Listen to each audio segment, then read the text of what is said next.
Okay, all right, so good afternoon. Thanks for joining our Tech Talk Tuesday event. So this is the Tech Talk Tuesday for March. This event is going to focus on ethical hacking, right? And as we all know, that cybersecurity is an exciting field, and cyber threats are evolving. And any company, regardless, right, industry, regardless of size of the company, that we have to get ready. So today we are honored to have two distinguished guest speakers, we have David Cass.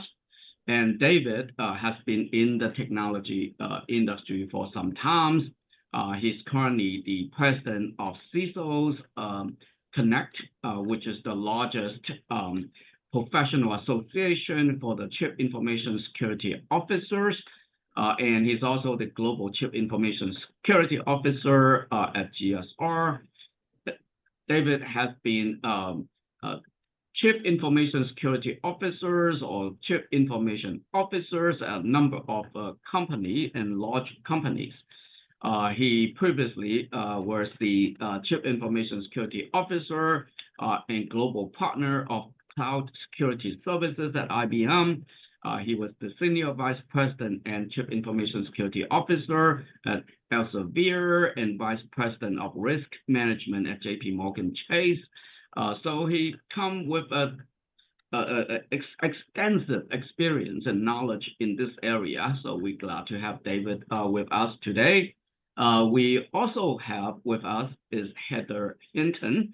Heather is also one of those veteran security thought leaders and experts in the industry.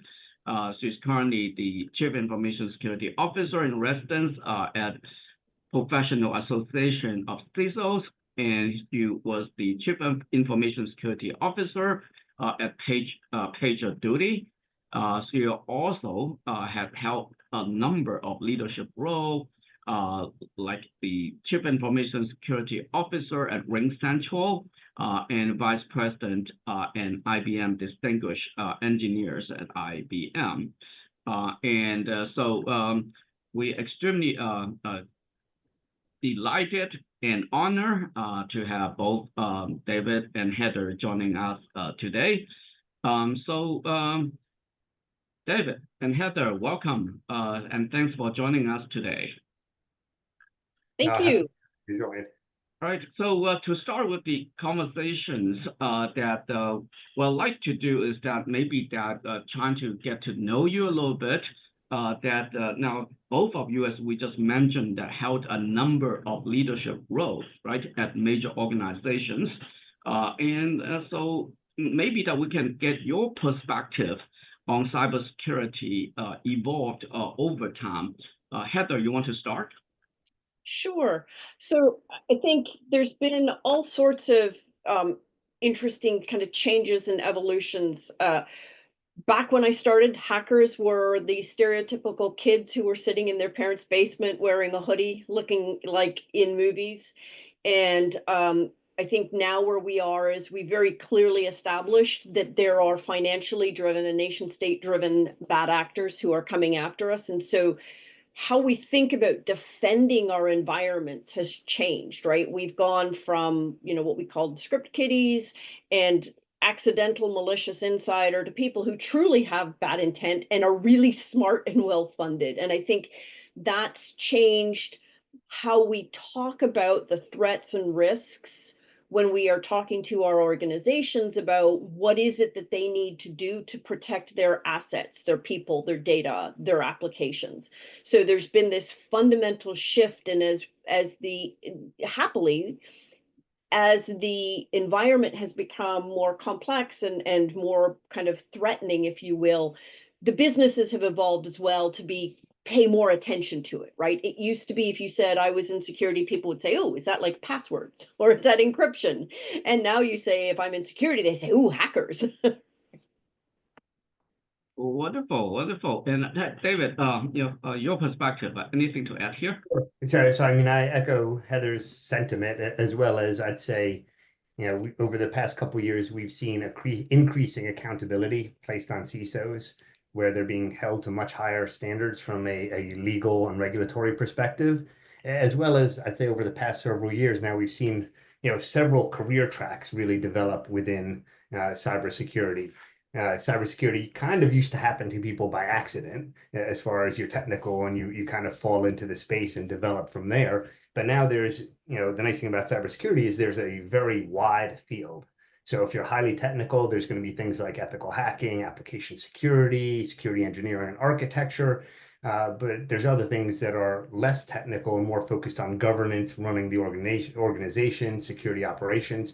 So the nice thing is there's almost a niche for everyone, as well as, when you're a CISO such as, Heather and myself, you have to have a really broad base of experience that you kind of use to put everything together to see the bigger picture. Well said, absolutely. And now, so today we wanted to basically focus on ethical hacking.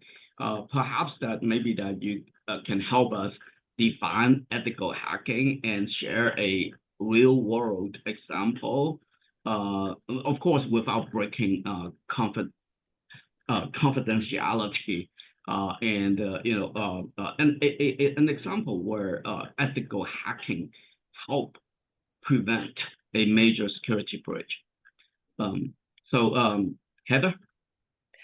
Yeah, so I think, first of all, I can say ethical hacking is, at its simplest, probing a system and trying to compromise its assets, but you never actually go into the compromise. So it's all about demonstrating how would a bad actor have their compromise my take advantage of my users, compromise my systems, get at my data. But it always goes right to the edge of being able to actually doing it and then stopping, so that you can then go to your executives and say, this is what somebody did. They were able to get all the way into the environment, and here's what they did. So it's kind of, it's a really, really interesting discipline. It is not pen testing. I want to be really clear that it is not penetration testing.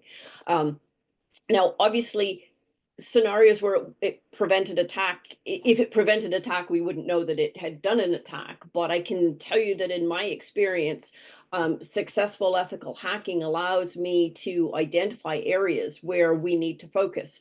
And I have the evidence now, so I can take to the business and say, I have to have two-factor authentication in place for everybody, including for you, the CEO. I have to be able to do this. And here is a scenario where somebody was able to take advantage of not having that. And so I would assert that in that case, I am preventing an attack, but because it never happened, I don't actually know that that is in fact the case. No. I know, David, you've got great stories, and by the way, just to put a plug in early, because I think we need to plug early and often. David and I are co-teaching ethical hacking this summer at the summer school, which is not the same as Harvard Extension School, but we are teaching at the Harvard Summer School ethical hacking. And if anybody here is in the extension school, the credits do transfer, even if they're two different groups. So just as a reminder, but David, I know you've got great stories about how ethical hacking has allowed you to in turn, help your companies improve their security posture and their resilience to attack. Yeah, no, thank you, Heather. And I think, the key thing also that we'll be covering in class is ethics, because one of the things is, as Heather alluded to, there's rules of engagement of boundaries for ethical hacking, and that includes, whether you run your own teams or whether you have a bug bounty program or however you're engaged with the community from an ethical hacking point of view, that there are ethics and rules that need to be followed. Otherwise, you kind of cross the line into the black hat or gray area where, not only could you create an incident, a Yep. report of incident for the company that you work for, that could require regulatory notification, or you could even, breach the Computer Fraud and Abuse Act and things like that. So part of the class will spend on not only hands-on getting experience, but looking at, what are the ethics around this and what are the guidelines and how do you do that? And on a regular basis, since I'm in crypto, we deal with, quote unquote, outside researchers that may or may not find vulnerabilities. And part of that is kind of, how do you establish the rules of engagement for working with those organizations? So, and part of it is, how do you interact with them as far as, obviously I can't pay somebody I can't identify, from that perspective. And how do you validate that the vulnerability actually has the exploit? So how do you work with the external researcher in this case, or even an internal ethical hacker, to demonstrate it without crossing the line, as Heather mentioned, without downloading the data or without exposing regulated data, and set up the rules for interaction with those organizations. But I work with those outside kind of groups, where we have rules of what is okay to do and what's not okay to do, and how we interact with each other, and how you have to actually identify yourself to kind of participate in the program. So those are some of the Rules aspects of engagement are really, really critical. And I think, David, one of the things that you talked about that's probably highlighting is typically ethical hacking. You could have awesome people inside your company and they could, help you with red teaming and blue teaming. But typically with ethical hacking, you're bringing in people who do this for a living, and they understand how to be stealthy. They understand how to really exercise your abilities to detect and respond, and to identify the vulnerabilities that a real bad actor would take advantage of. So it is a very specialized skill set for sure. Yeah, and the nice thing of it, as far as what we're talking about, is this is one of the second hands-on technical classes that we'll be offering. But as part of the, when we talk about forensics, we talk about ethical hacking, part of it is you have to get the actual hands-on keys so you can experience and see how these exploits work for yourself, so you can actually get a chance to do these exploits in a safe environment where you're not breaching your corporate network, you're not causing harm to others. It's a controlled environment where you can learn and see, okay, this is how this attack actually applies to our organization. This is how somebody would take advantage of it. Heather, back to you. Yeah, and I was going to say, right, in terms of the hands-on, I think that one of the things that students are going to walk away from is that, granted, we're giving you the lab environments, but I anticipate that every week is going to be a holy cow moment where you realize just how easy it is, if you know what to do, how easy it is to compromise environments that are not properly protected, right? This is, and I'm not trying to do a scare thing, but when you wake up and sort of go, holy cow, right? If I am not properly protecting my environment, it's really easy to compromise it.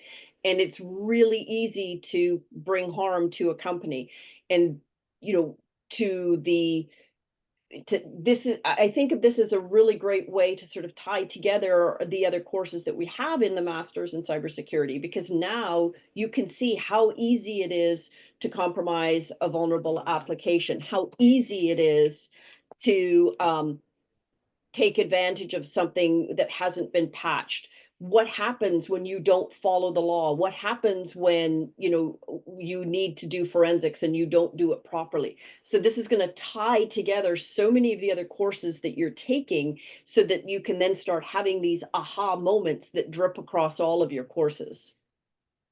Wonderful. Hey, Heather, you mentioned earlier that ethical hacking, and you emphasized that it's not penetration testing, right? So maybe that you can help our audience here, that maybe that we can touch on the difference between ethical hacking and penetration testing. Sure. So in my experience and in my view, penetration testing is using a simple set of tools to go after, for example, applications that are web facing. They don't, in penetration typically doesn't involve things like social engineering. It doesn't typically involve things like getting access to a machine and then elevating your privileges, doing lateral movement. Penetration testing is just, how am I able to do that front door application security testing against applications or web APIs, web apps, mobile apps that are in production. Wonderful. Okay, so now that we wake up every day and you hear people talking about AI, So, I mean, AI is the household term nowadays, right? And everyone talk about it. And there's no exceptions. AI's role in cybersecurity. What's your view of how ethical hacking will evolve as with AI, right? And perhaps in the next few years, do they play a role in ethical hacking? David? So, I mean, AI is one of those tools that kind of cuts both ways. Obviously, the less than ethical hackers will adopt it as well. So, it's one of those things that's going to be used by both attackers and defenders, from that aspect of it, especially as, the capabilities of it evolve from, a defense perspective.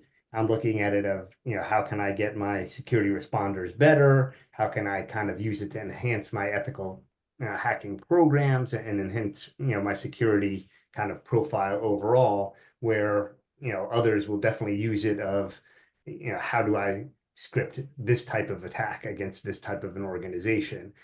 So again, criminals are often early adopters of tech from that aspect of it. So it'll be, another tool in our tool belt to help us, but there will also be, organizations that will be eager to use it against us. Yeah. I mean, look, AI is great. And let's just be really clear. AI has, and I use this in quotes because I'm just getting so frustrated, right? AI honestly hasn't changed that much in the last 18 months, but depending on where you read, you think it's about to take over the world. AI has been a part of machine learning, has been a part of the cybersecurity landscape for at least 10 years, right? It's just that vendors weren't calling it machine learning because that wasn't as sexy as AI. So in many ways, this is not new. What is new is how easy it is for people to use these tools. But it's also making it a lot easier for vendors to integrate it into their defensive tools, into the tools that they're using. It's making it a lot easier for us to defend, right? I can now increase, just as I can increase the speed with which I attack because I've got a more effective script, I've got the more effective ability to do my recon and my intelligence and information gathering. I also have the ability to do a better job of looking for anomalies and responding to them at a speed that a human simply cannot. A person cannot respond to things as quickly as an AI. That's where I think the difference lies, and that's where, if there is an imbalance, the imbalance is that there is more involvement of people and process in protecting a company than there is in attacking it. Yeah, I mean, it's interesting, right? I mean, so we go back to the days that when we think about the early days of cybersecurity, it's all the worries about computer virus, right? And that you have the virus, and then you have the antivirus, and that feel like a war between the good mathematicians and the the evil mathematicians, right? And that, so in many ways, that I think that we are I guess whether it's a good actor and the bad actors, and that leveraging AI and on both sides. And I don't know, our audience heard of a term called the bug bounty program, right? And what's your take on the bug bounty programs? Are they an effective way for companies to improve security? I have never had, through a bug bounty program, serious vulnerabilities that would have completely compromised me or my customers.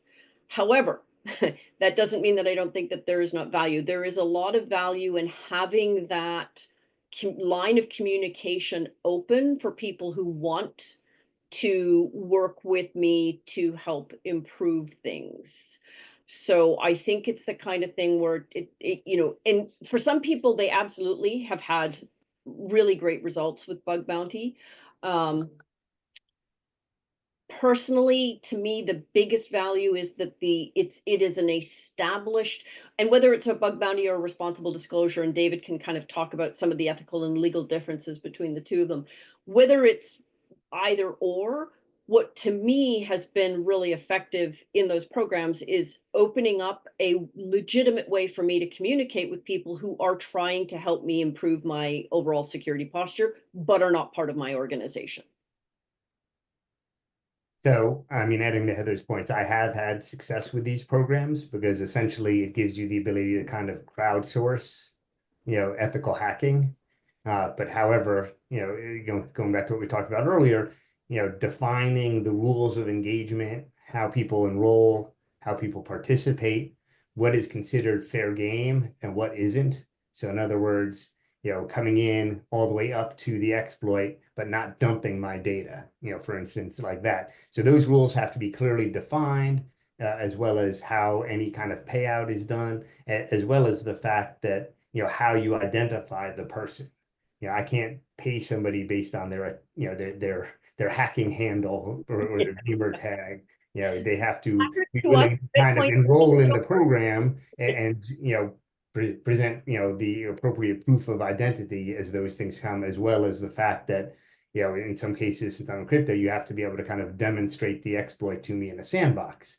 So it won't impact an actual wallet or things along those lines. But I have gotten good value out of it. But how you structure it and how you manage it is very, very important. And how you interact with these people that participate in the program, because you will have a variety of people that participate or try to participate in the program. So you need to make sure it's managed appropriately, the interactions are good, and you need to keep track of this information, in the event that potentially one of these people that contacted you, may not actually be, may be extortion and not actually ethical hacking. So there's all kinds of things that we'll discuss, to nuances to kind of, using that crowdsourced approach. There's a really interesting comment in the chat, David, that I just wanted to highlight because I think we'll talk about this because it is absolutely part of legal and ethics. But it's that bug bounty programs are a great resource to outline all of clients' vulnerabilities, QE for security. You need to be so very careful with that, right? When I have had customers doing penetration tests against my environments because that was in their contract that they could do that was part of how they would do their resilience and overall end-to-end security, bring down the system because something went wrong in the test, right? So rules of engagement are really important. Just because you have a bug bounty program doesn't mean that and I know that the bad actors aren't actually going to say, oh, they've said it's not allowed, I'm not going to go do that, right? Let's just be really clear. But for somebody who is looking at making money off of a bug bounty program, which is part of where there are some ethical issues, right? We need to make sure that those people are not going to cause me financial harm in terms of lost business, SLA credits, and whatnot, impact to my business because they view my having a bug bounty program as carte blanche to go and try and run all sorts of tools against my environment to hack me in order to go and get that bug bounty reward. Yeah, and I see, there's a comment in the chat about sandboxing, but and in crypto, sandboxing is very real and can be very realistic. But the problem is if I detonate it live and it exploits a vulnerability and it dumps a wallet or a smart contract or something like that, now I've committed theft. There is no going back, from that aspect of it. So those are things to keep in mind, that how sandboxes are used can be very industry dependent. From that area. So there are ways to do it with enough realism that you can validate whether the attack is legitimate and real. From that aspect of it, it's the same thing. The tools and the techniques that we're going to cover and teach you during class are not illegal for you to have that knowledge. What makes it legal or illegal is how you choose to apply that knowledge. Well done. Very good. Thank you so much. And now, I mean, both of you are working with a number of cybersecurity professionals out there, and yourself basically the expert and the professionals, right? And you're working with live problem today. So what are the biggest cybersecurity threats, right? I mean, what keeps you up at night? What's the biggest cybersecurity threat on the horizon? And maybe that you can also touch on can ethical hacking help to mitigate those risks? Okay, I'm going to go a little bit off script, but what keeps me up at night is actually all of the hacking that is going against our critical infrastructure. Right. The nation states that are going after water, power, utilities, healthcare, you bring those down and society will stop and bad things will happen. So, if you want something to keep you up at night, that's a really good one. If you want to think about what would keep you up at night, if you just in the context of your organization, it's just honestly all of the unknowns, right? What are the things that you just missed because it is such a huge landscape that you're trying to protect? There are so many different ways in and out. I hate to use cliches, but it's not if you're going to be compromised, it's when, and it's just how bad is it going to be and what is going to be the impact. And I would add that, so the threat landscape varies depending upon what industry you're in. Pretty much the bottom line is if you're in business, you have something that somebody wants. So, I mean, if you're in financial services sector, there's whole groups of organized crime that are focused on, monetary loss and theft. If you're in the defense industrial base, there's plenty of actors, state and otherwise, that are interested in the intellectual property. But same thing if you're in pharma, you're in research, if you're in medical, each kind of industry has a primary threat actor that may take precedence over others, just depending upon what sector you're in. And it evolves over time because, attacks often do go from sector to sector. Yeah. One of the, ransomware has been so successful because it's industry agnostic and it goes after everyone. And, if there's a potential willingness to pay, you'll have an attacker that's willing to use it on you. So some threats kind of transcend all industries, but others are going to be, pretty much, sector focused. Well, and David, one of the things, when David and I first started working together, it was actually kind of pre-cloud, and we were all in our own data centers. And now now that's quaintly called on-prem. And now that so many companies are cloud-based, that is also fundamentally changing a lot of things because now I don't run my own HR system on a bunch of servers in my database, in my data center, right? I use a SaaS-based HR system. I use a SaaS-based system for my financials. I use a SaaS-based system for so many of my business applications are now SaaS-based. That stuff that I had to worry about protecting, I don't have to worry about protecting. Now what I'm worried about is how good a job is that SaaS company doing at protecting. So when we think about threats to businesses, there's a state space explosion, if you will, because now I'm worried about how good a job am I doing with the stuff that is in my area of responsibility, and then how good a job are all of those other people doing, and the level of trust that I'm putting in them to have a robust discipline is increasing. And so when I think about threats to the business, the other thing, Bruce, that sort of keeps me up at night is what are all those third parties, right? And so we talk about third party risk management, we talk about supply chain management, we talk about vendor management. They're all different words for the same thing. But how does that impact my overall security, and what does that look like? It has changed how we ethical hack, but it has also changed the blast radius because now I might not be a target so much, but a company that is providing a SaaS-based data warehouse and that has all of the data for 10,000 different companies, that is a very, very juicy target for a bad actor. And that target could be trying to steal the data. It could be just trying to make that data be unusable, or might be trying to bring down the application, right? If I have a third-party application that does all of my financial management, I'm in a world of hurt as a business. If that goes down or is taken offline or the data is compromised in the week before I'm trying to do my earnings report, and I can't actually get the data that I need to meet my legal obligations to report my financials. So there's a lot of complexity that is being introduced by the whole move to cloud and the move to SaaS and cloud native types of business that we don't often think about. And when we do think about hacking, we are always thinking about what's happening in that data center, right?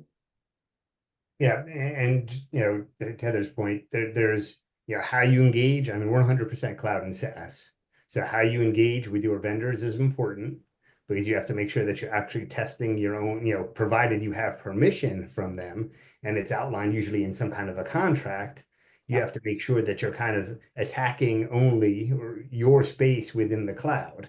If you accidentally attack another company and create an exposure, again, it's potentially criminal activity there. So the engagement aspects of it are very important. And we'll cover a spectrum of tools during the class. We're going to be focused predominantly on Kali, but we'll talk about static analysis, dynamic analysis. There's a place for all of these tools in the toolbox. There is no per se silver bullet as far as one thing that does everything very well. So we'll kind of look at, well, how do you kind of build out and equip your toolbox, as well as how do you get that broad-based general experience? Yeah, one of the things that we're structuring for the labs is what we call capture the flag type of activities. And so that will also be something that'll be really exciting, because you'll have the opportunity to take those individual tools and then use them together in order to achieve certain goals, right? To find the Easter eggs, find the flags, and whatever, so that we are mirroring the type of longer term engagement that you might see with an ethical hacker. Well, wonderful, and I'm glad that you're touching on the course that both of you will be launching for the very first time, right, in the summer, which is the ethical hacking. I think that we have a number for it too, right? So CLCI 212. 212, and so it will be first time this summer.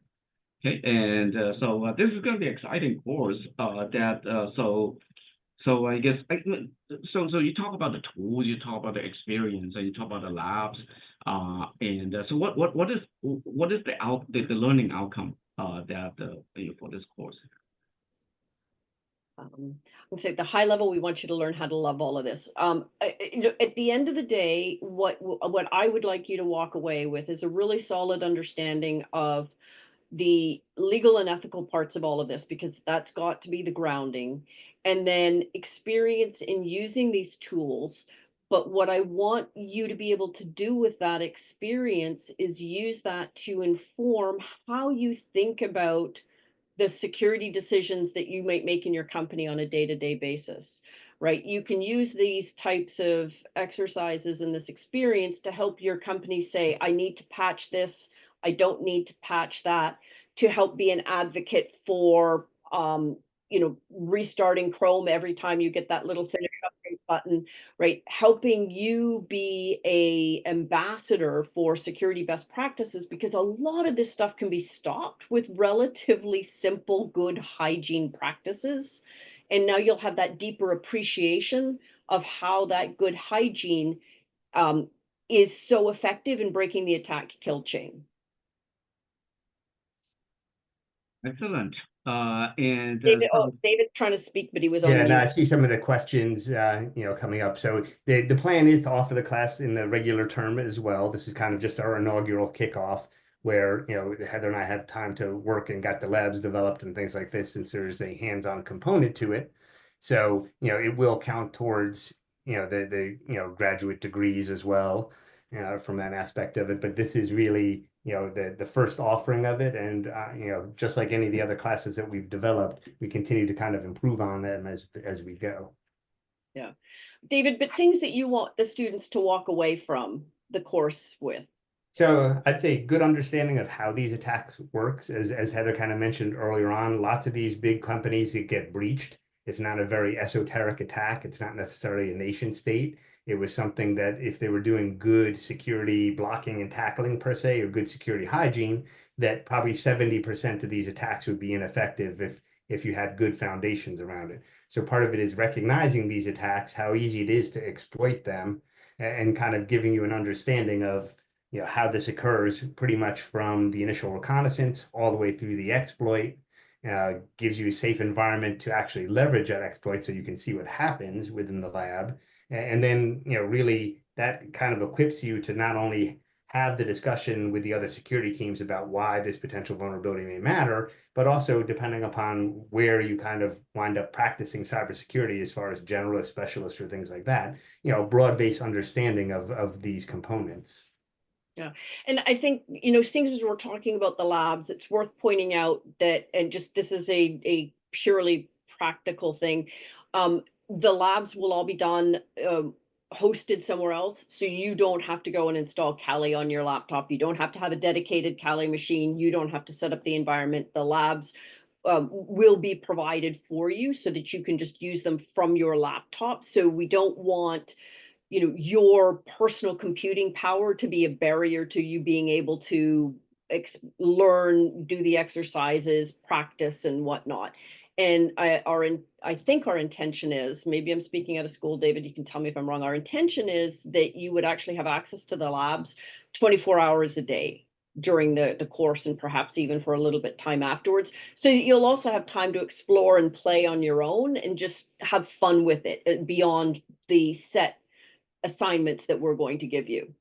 Yeah, exactly. And as Heather mentioned, the lab time is going to be structured time for you to focus on working on the assignments as well. We have experienced TAs that have experience with Kali and the tools and techniques that we're going to be talking about as well.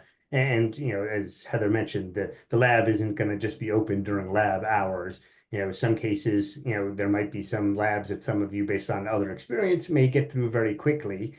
The nice thing here is we're not saying that you have to be an advanced or an intermediate person. The game plan here is this is a foundational course. We're going to give you the experience. There'll be some elements of code that we'll cover and things like that you may have to learn, but it's not geared for somebody that's ready to turn professional ethical hacker tomorrow. It's to give you good fundamentals, good actual experience, and then you can kind of graduate to more advanced ethical hacking things that later on. Yeah, I think, you could consider this to be a really good grounding on whether you like this and whether you want to pursue this as a career opportunity. And then I think we would be setting you up really well to be able to then go and do some of the certifications in ethical hacking. Obviously, you have to do a lot more work to pass those, but you will know really quickly if this is something that you just love and want to pursue. Well, since you mentioned career, so someone looking at getting into this industry, right, this field of cybersecurity, and what's your advice? I mean, you have a number of years and that recruiting and working with people new to the field and into your companies. So we have a number of people, whether they are students here or out, they are not students yet, and they're looking at breaking into the cybersecurity field. What are your advice? How can they get hired?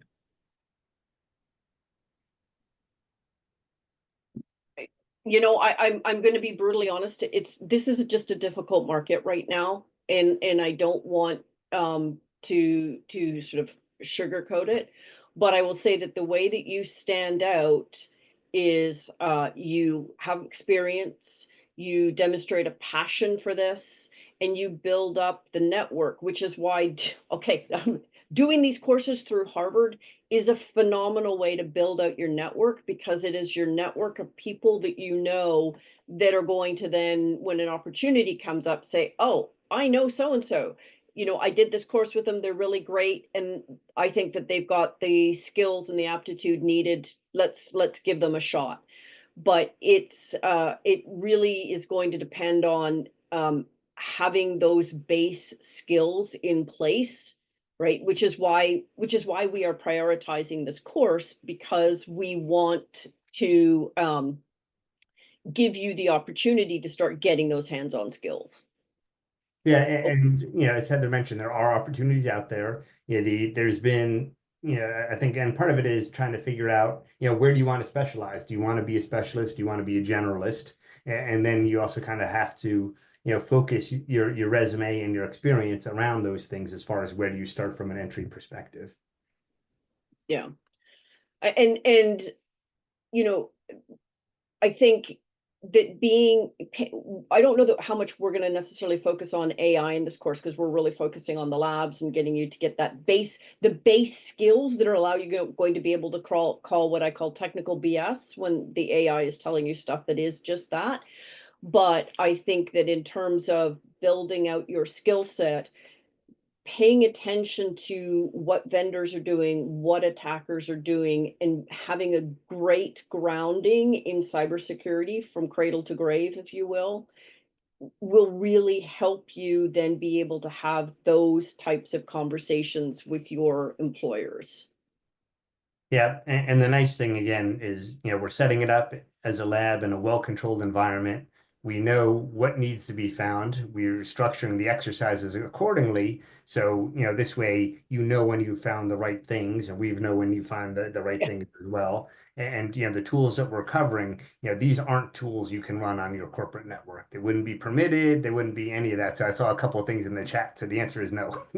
It's going to be browser-based, folks. Yeah. From the browser, you will spin up the VM, and which means, by the way, that you can blow away the VM and start all over again, right? So they are curated environments, maybe a little bit more hand-holdy, but they will become more sophisticated as we get through the course, and there will be, opportunities to really work outside of the box or outside of the list of controls, or the assignment and to-do list, in order to explore other things.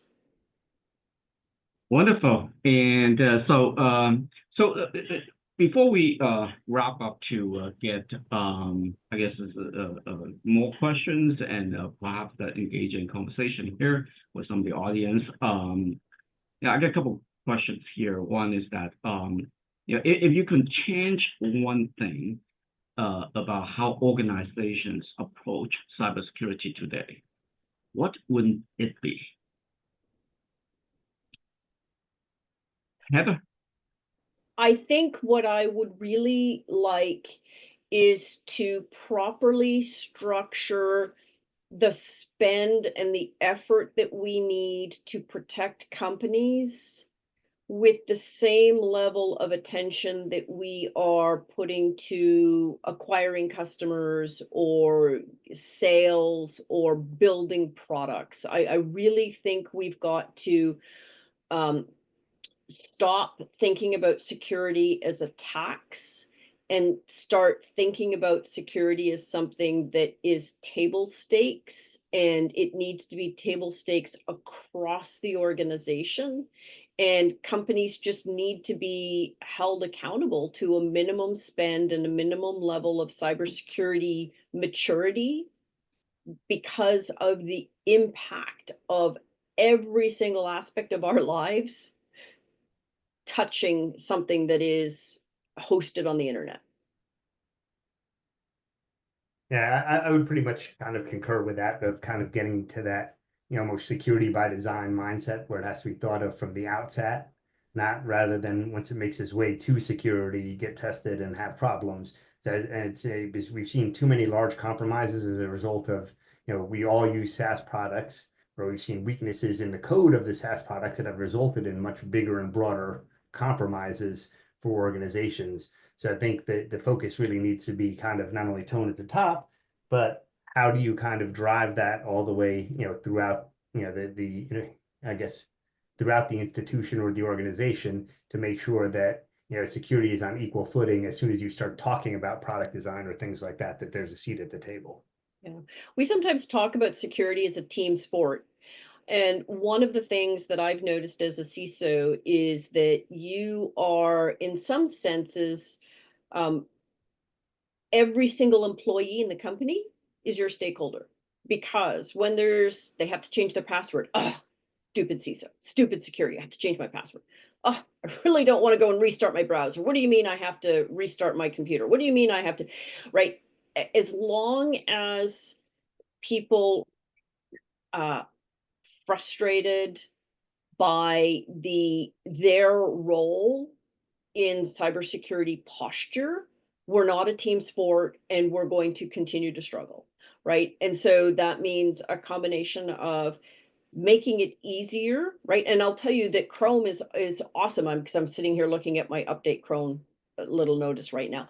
If you think back, restarting your browser used to be a nightmare because you lost all your tabs and nobody wanted to restart their browser because they were using that as their to-do list. All of the tabs across the top were their to-do list. Now, the good folks at Google have understood usability as part of security. And when you do that finish update, it comes back with all of your tabs. And that has fundamentally changed how people think about that particular part of their role in security maturity. We need to have that kind of usability plus security, right? We shouldn't be able to talk about one with the other. It's like peanut butter and chocolate. That is something that we have to have in order for everybody to be invested in the cybersecurity posture of an organization, of their home, right? I've talked about this with students in my course. Go home after this lecture and go take a look at your home wireless. Do you still have the password that came with your router? Do you have a separate segment for guests when they come over for a dinner party and they want to get online? Do you let your kids use the same computer that you are using, and are they all on the same network, right? Until you are invested in security day in, day out, we are going to have problems. Yeah, I mean, I definitely echo the sentiments, and we'll kind of cover like incident response and things like that. As Heather mentioned, this is all a team sport. You know, when you decide to use or create a bug bounty program or things like that, it is not just the decision of security. There's legal elements that have to be reviewed. So legal has to be involved, communications have to be involved. You know, the executives from the company have to be involved. So, you know, this really is a team sport. So we'll focus more on, you know, how do you kind of cross-pollinate rather than do these things in a silo. Yeah. Okay, all right. Oh, wonderful, excellent. And so the final question I have is that given that we are education institution, and so what do you see, you know, the role of education in cybersecurity? I mean, I think that you mentioned some of the cultural kind of things, right, and usability, and but what is education's role in this? So, I mean, I would say it's a critical role because one of the nice, I mean, if you're in cybersecurity, you're in an environment where you have to be continuously learning. The tech that I started in security in is completely different from the tech now, and it'll change again in another couple of years. So, you know, just by being in cybersecurity, you have to have a solid understanding of not only the spectrum of technology that's out there now, but what's coming next. Heather, over to you. Yeah. Critical. And, you know, I was remembering when you said how things have changed. Just this anecdote, because I love this. I remember being in a DARPA conference a long time ago, before we really knew about DDoS, and we were talking about intrusion detection systems, and we were talking about how you would set limits to say, you know, beyond this limit, something bad was happening, and below it, everything was good. And literally, people were on either side of the ballroom yelling at each other. And one side was saying, you can't set a limit because now you've told the attackers what they have to do. And the other side was saying, if we don't do this, the defenders don't know what to do. And so when I look at kind of the role of education in that, it was really important for all of us to be able to sit down and then talk about the underlying theory, if you will, that was guiding all of this, because that was how we were then going to break past this and figure out what actually we had to do in order to build the right security controls. So I think that education is critical. I think that it's something that needs to be starting in grade school, right? You need to be starting very early and teaching kids privacy, basic hygiene. There's just, how do I live in a digital economy, that we need to be teaching people. But I also think, hands up everybody who has gone and used generative AI to ask a question where you know the answer, and you get these crazy things back and you're looking at it going, what the heck? But it's said with so much authority that you believe it. Education is how we counter a lot of that kind of really seductively cool answer, but it's just wrong. And without those fundamental basics, we can't tell the difference. We're not going to know if the AI is telling us if this is really an attack or not, because we have not got the skills ourselves to do that analysis, much more slowly, but to do that analysis on our own. And as long as we can't fact check, there will always be that question of doubt that we need to be paying attention to. Wonderful, excellent. Thank you so much. And so I guess what we want to do, and I know that we've been looking at some of the questions that people put in the chat box along the way. If anyone of you out there in the audience have questions, and please enter your question. So we're going to open up the forum for a few minutes, and to have, you can either join us on having a conversations, or that we will take a look at the questions that you type in the chat box here. There's a question here says that, let's see, I think the prereqs one, Bruce. okay. Yeah, look, it would be really helpful if you understood or had used Linux or a command line, but we will be teaching you sort of from ground zero. It's just that the more you know, the easier the first week or two are going to be, I think, would be the way to answer that. But for me, I'm far more interested in, you want to learn this stuff and you've got the intellectual capacity, the intellectual curiosity enough to come to sit down and learn, and then to struggle through when maybe the command line doesn't actually give you the results that you want. Yeah, I mean, I concur with Heather, and that's the reason why also the lab will be open for, like, more than just, the time of during the labs, but is, some things based on your experience may be faster to work through, other things may take more time. Yeah. Okay. Well, wonderful, excellent. And so what we have today is a master degree, right, in the ALM degree with a field of study in cybersecurity, so the ethical hacking is going to be one of the courses that credit count toward the ALM degree with the field of study in cybersecurity. Now we're also considering that perhaps that we are looking at launching some of the certificates in the cybersecurity area, right? And that now we are working on that, and I think that so like ethical hacking and some of the other cybersecurity courses and group together, and might make a very interesting certificate and help in terms of gaining a specific skills, right? And so, all right. I guess that basically concluded the event that we have today as the ethical hacking TechTalk Tuesday. We are working on an event in April. The April event is going to be a studio event that we are looking at inviting a few of the thought leaders in the industry, chief information security officers, coming into our studio at One Brattle Square at Harvard Square, and to have a roundtable discussions. and to continue our knowledge sharing and discussions in the area of cybersecurity.